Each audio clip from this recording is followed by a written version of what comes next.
আপনারা যারা আর্জেন্টিনার এবং ব্রাজিলকে সাপোর্ট করেন, আপনারা কি জানেন তারা কাদের অনুসারী? তারা হচ্ছে দাজ্জালের অনুসারী। তো কোনো মুসলমান ব্যক্তি তো কি কাফেরদেরকে সাপোর্ট করতে পারে না, দাজ্জালকে সাপোর্ট করতে পারে না।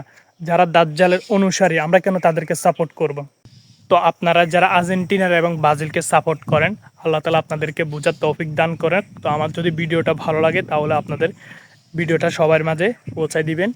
তো আমরা বিধর্মীদের কালচার এবং তাদের সাথে কোনো বন্ধুত্ব রাখার কোনো প্রয়োজন নেই। তারা কি আমাদের কোনো খোঁজ খবর রাখে না। অথচ তারা হচ্ছে কি আমাদের মুসলমান ভাইদেরকে মারার জন্য তারা সম্মতি দেয়। তো এখন হচ্ছে কি যুক্তরাষ্ট্রের যে যুদ্ধটা চলতেছে না, তারা ওইখানে সাহায্য করছে, সহযোগিতা করছে যাতে কি মুসলমানদেরকে মেরে ফেলা হয়। তাহলে আমরা কেন আমাদের শত্রুদেরকে আমরা সাপোর্ট করব?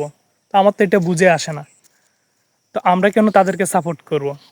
তারা তো আমাদের কোনো কিছু নিতেছে না, তারা আমাদের কোনো খোঁজখবর রাখতেছে না। তো আমরা আর্জেন্টিনার এবং ব্রাজিলের জন্য আমরা কি লাফালাফি করতেছি, করতেছি? এটা করার কোনো প্রয়োজন নেই।